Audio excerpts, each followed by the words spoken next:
le 25 juillet 1965, donc quelques mois avant sa mort, dans un message intitulé « Quelle attraction sur la montagne ?» il affirma à propos de Jean-Baptiste.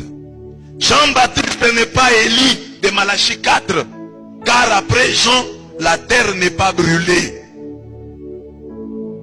Donc, Branham même dit que Jean-Baptiste n'est pas Élie de Malachie 4, 5 à 6. Parce que quand Jean est mort, quand Jean est parti, la terre n'a pas été brûlée. Qui est donc l'Élie de Malachie 4? À en croire Branham, c'est lui-même qui est ce messager du temps de la fin.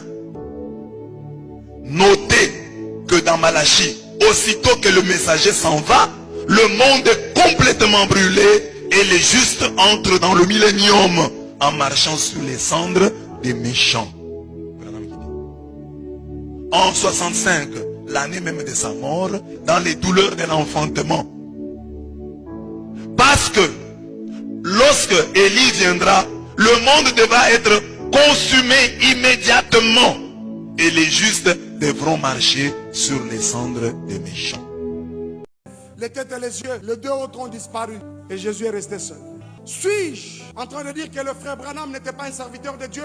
Loin de là. Je crois tellement dans mon cœur que cet homme a servi le vrai Dieu. Mais s'il pouvait ressusciter aujourd'hui, il pleurerait de ce que son message est devenu. Il me dira, Mike, je n'avais pas prêché ça. Aujourd'hui, on dit de moi que je suis le Jésus déjà venu dans la chair. Quelle hérésie, quelle hérésie. Aujourd'hui, Bazo Bondelanga. Aujourd'hui, on baptise les gens à mon nom.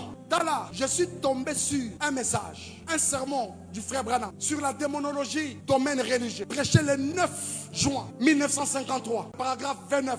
C'est la série A. Frère Branham dit, je n'ai pas beaucoup d'instructions, mais tout ce que je sais, c'est ce que je reçois par inspiration. Jusque-là, ça t'arrange, hein? Écoute. Et si cette inspiration ne concorde pas avec la Bible, alors elle est fausse. Est-ce que c'est différent avec Mike qui a dit c'est un mensonge?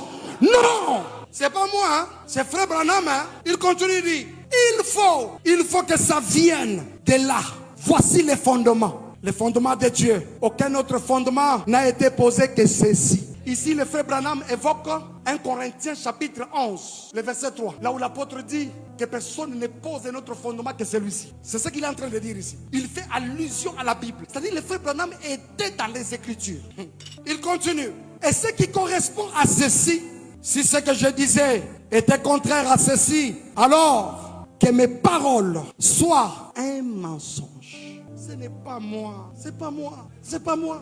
Asuki Wanatalobi. Parce que la vérité, c'est ceci. La vérité, c'est quoi? C'est la parole. Frère Branham dit, si ce que je dis ne concorde pas avec ça, que mon message soit un mensonge. En d'autres termes, il dit que mon inspiration soit un mensonge. Que ma révélation soit un mensonge. Ainsi dit, je voudrais m'adresser à nos pères. Je voudrais réitérer ce que j'ai dit ces jours, que j'en demandais, j'en appelais à leur vigilance. Nos pères, vous qui avez prêché le message, sans mélange. Je faisais allusion aux hommes de Dieu. Ils sont nombreux du message. Je pensais à papa Richard Dioka. Je pensais à papa Léonard Kayumbi Beya. Je pensais à papa André Vibidi la Mwana Manyanga. Je pensais à papa Gédéo Kassonga Mayamba. Oh, Beka. Léonard Baroutika Songo d'heureuse mémoire. Cher papa, Tosela Tebo Kende, il est encore temps. Prenez courage. Éradiquez toutes ces choses. Restaurez, établissez la vérité des Écritures. Jamais, au grand jamais, une inspiration ne peut être plus forte que les Écritures. Plus forte que les Écritures de ton livre, oui. De ton bouquin, oui. Mais jamais des Écritures qui sont la vérité et la parole de Dieu. Ne m'opposez pas à mon aîné l'Ifoko du ciel.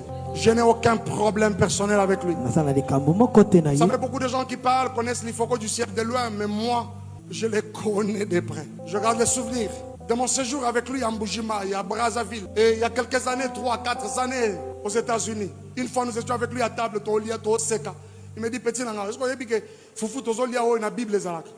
C'est lui qui m'a montré pour la première fois que le Foufou était dans la Bible. Il s'en souviendra lui-même. Il faut que nos pages là, prenez mes photos avec papa, il faut qu'on publie ça rapidement. C'est pas mon ennemi, jamais. Alléluia. La parole a existé avant l'inspiration. On a lu ça ou pas? Est-ce que vous savez d'abord que dire que l'inspiration est plus forte que les Écritures, c'est comme qui dirait Mike Kalamba est plus fort que Patrice Moïmuso. Mike Kalamba est plus fort que Matou Samuel et Denis Ngoni. Mike Kalamba est fort que Thomas Lokofe. Il est fort que Menkanou. Il est fort que José Nzita. Mike Kalamba, c'est comme qui dirait Mike Kalamba est fort que l'Ifoko du ciel. Mais parce qu'il s'agit de la vérité.